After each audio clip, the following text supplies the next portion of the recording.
Hello, and welcome to Wired versus Wireless, an analysis of networks and their risks. My name is Kyle Nicholas, and I'll be presenting this presentation today.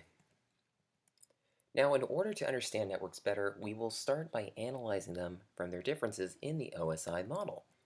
An overview of the security risks that can occur on a wireless network versus a wired network will follow that. And lastly, we're going to go over some risks and address them with methods of prevention and ways to avoid future issues. Now, to start, we're going to start with the wired OSI model. Now, at the physical layer, wired networks require a physical connection from end to end. So you need a cable that connects from a router or a switch directly into a client device. It has to have a physical connection from end to end. Next, at the Ethernet physical layer, interfaces will have varying levels and speeds, such as 10 base T, 100 base T, 1000 base T, with varying extensions like TX, FX, and a few others. These will affect your equipment, cables you use, things like that. Lastly, at the data link layer, wired networks are capable of detecting data collisions, and error correction is possible. They can see, okay, some data collided, we're going to stop, we're going to wait to see if we can sync up that transaction again, make sure to send the data properly without any kind of collision in the middle. Now, on the OSI model for wireless side, it's a little different. You have the 802.11 series of protocols, and these operate specifically in layers 1 and 2 of the OSI model.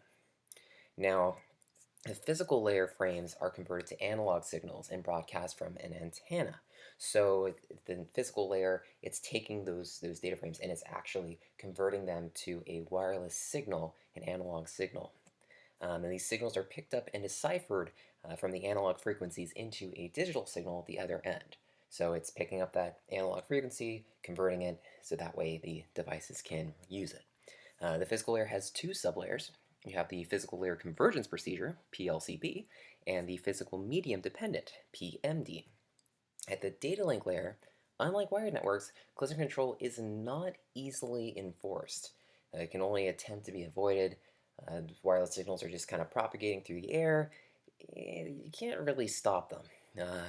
And the data link layer has two sublayers, the logical link control, LLC, and the medium access control, MAC. So, starting at the OSI physical layer for wireless. Here we have the physical layer convergence procedure. Now, PLCP, it's used for synchronization between transmissions, basically getting those transmissions synced up, timing, and otherwise. Next, it performs a sync by adding a preamble and a PHY header to the data being transmitted. The preamble indicates that a frame is waiting to be transmitted. It says, hey, I've got a frame, I'd like to send it. And then the PHY, is the rate at which the MAC service data units, MSDU, and the PLCP service data unit, you got an acronym and an acronym there, PSDU, will be transmitted. So it's basically saying, hey, this is what I've got, and this is how fast we're going to send it. And on the other side, we have the physical medium dependent, PMD. Data is converted into bits, zeros and ones, and a multitude of coding techniques are used to determine how many bits can be sent in transmissions. More bits, more data sent. Makes sense. Uses more complex coding techniques in short distances and less complex ones in longer distances. So what this means is that in short distance, you're able to do a lot more. You can send a more complex signal, and it's able to get to the device. Now, if it's further away, it's more difficult to do. Think of it like, you're having a conversation with someone, you can give them a lot of details, but if you're really far away from each other and you're shouting across the parking lot or something, you're going to have a bit of trouble getting your point across with all the beeping, honking, and running engines in between. And then lastly, complex modulations are used to deliver bits over the air. So basically, you have different modulations. If you were looking at a actual wave and the way it's shaped, these modulations are actually going to be specific to how it's kind of moved across the air. You have different kind of formats. There's a whole bunch of them. We're not going to go over them here, but they do exist. Now at the data link layer for wireless, we have logical link control, LLC. Now this layer of the data link layer picks up MSDUs from the network layer, which is layer 3, so it picks it up from the layer above it. It contains all information from the layers above, so it has everything, LLC is used for both wired and wireless transmissions. So you have, whether it's wired or wireless, they both use this. So this kind of applies to both wired and wireless networks. Then you have MAC access control. With MAC access control, it adds the data link layer. So information from that layer, like MAC address source, destination, where your data is coming to and from. 802.3, which is wired Ethernet, has 2 MAC address fields. 802.11 has 3 MAC address fields. And then mesh networks, where you have a whole bunch of wireless networks that are operating on their own separate network to transmit data, those have 4. And then you do have a thing called sniffers. It's a special tool within 802.11, which sit on channels and they listen for frames. So basically, they're kind of sitting waiting for frames to come through and they sniff them out. Now, we're going to get to the security risks now of wireless networks, which is a little bit troublesome. So with wireless transmissions, they don't discriminate. They are basically propagated through the air. They're free to be picked up by any device, anywhere, whether it's sitting, roaming, whatever. Whereas, you have wired transmissions where it's pretty much limited to the wire it's traveling on. There's no real way to know if someone's listening in on your wireless signal. This is something called passive monitoring. And signals are prone to interference from outside transmissions. So if someone's out there, and they have a bunch of antennas and they're broadcasting all over the 2.4 gigahertz and the 5 gigahertz spectrum, you can experience something called denial of service. And we'll go over that in a little bit. We're going to go over all these in future section here. Wireless transmissions can also be intercepted and retransmitted, which is considered hijacking. You can grab a signal from someone and read what that was and then send it to the source, and there's all kinds of things you can do with that. Not nice. And then lastly, you have unauthorized access to a wireless network, which leads to a whole bunch of other security risks, as you might imagine, if someone was hopping around your network doing whatever they wanted. So we'll start with passive monitoring here. Now, it involves a malicious actor, hacker, nosy neighbor, whoever, using a packet sniffing tool, such as Wireshark, to monitor the data packets that are being sent over the air. Now, unencrypted transmissions can contain usernames, passwords, or other confidential information. Years back, especially when we had email, the old post office protocol, POP, we, sending things back and forth. A lot of people weren't using SSL or those kind of encryption, and especially if you're sending it over an open wireless network, you can pretty much see the entire email, you can see the contents, you can see the password and username being sent back and forth from the server, and not so good. And then also, it's entirely undetectable. There's no way you can see if someone's passively monitoring the frames being sent over the air. So, yeah, probably want to secure your network. Next, you have denial of service. Now, this one's fun. It jams up a lot of people's websites. You probably might have experienced on your own.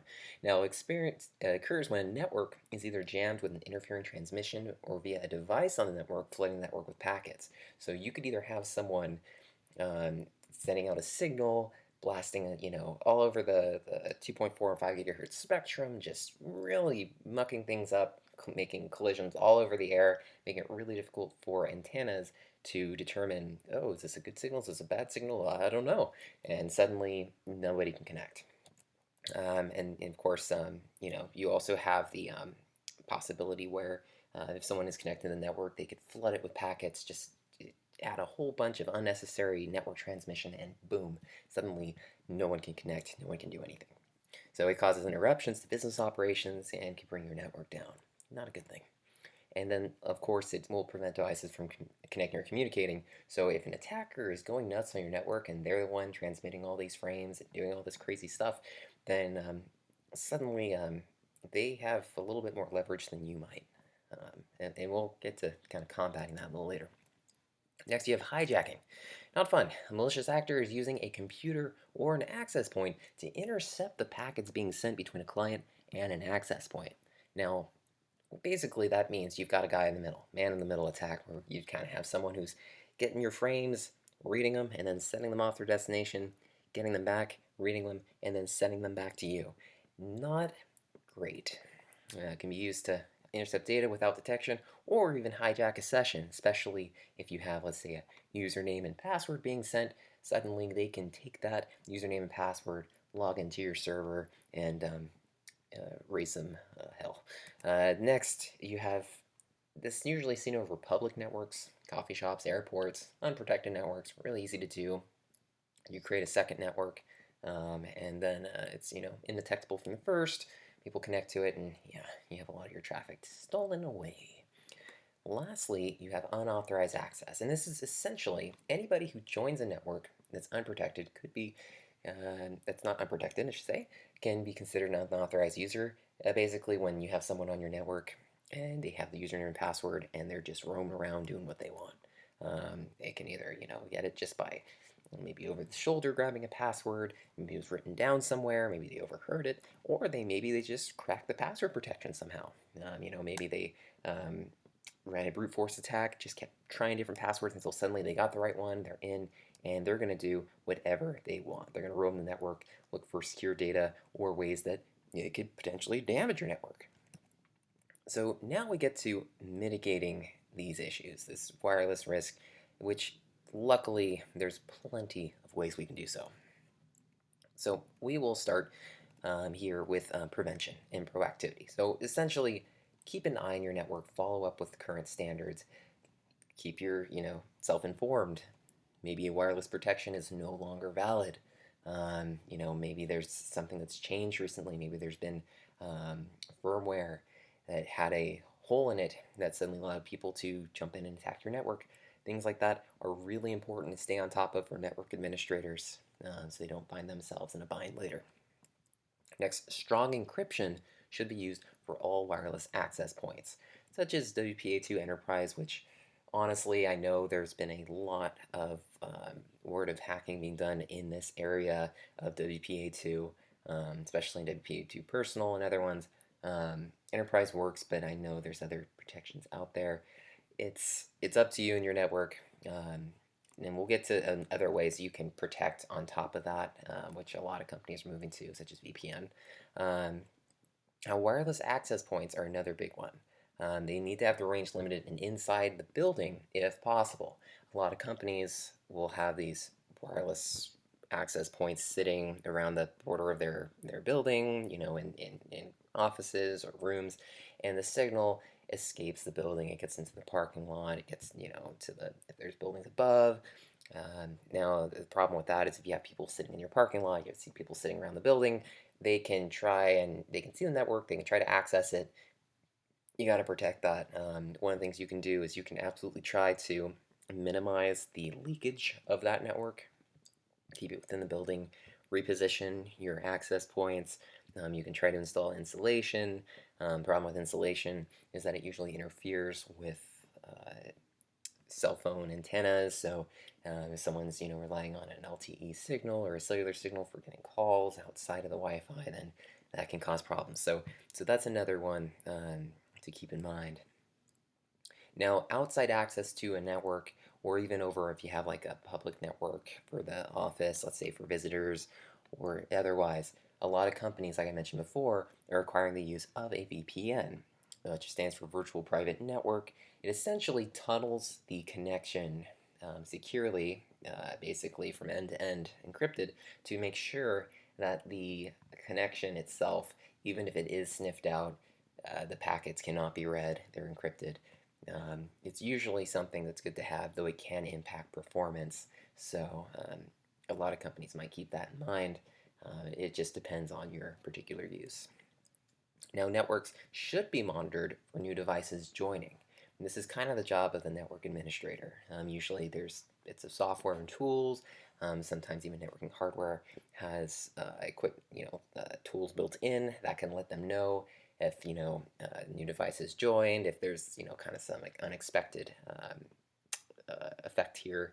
There's triggers they can say and set, which is kind of what we discussed below, where you have network activity monitors can check for specific activities and alert administrators of suspicious traffic on the network. For example, if you have a device joining and they're trying to access a specific port of a machine multiple times, or they're trying all these different logins at a specific area, or if they're just looking for open ports, or if suddenly it's a particular device is suddenly, you see a lot of traffic going to and from your server and the device just out of nowhere, you could set up a trigger for that to inform you, if you're a network administrator or the network administrator, whoever they might be, to take a look into that and see if that's a legitimate action, if it's someone who's just doing a backup as expected, or if there's someone on the network who shouldn't be on the network.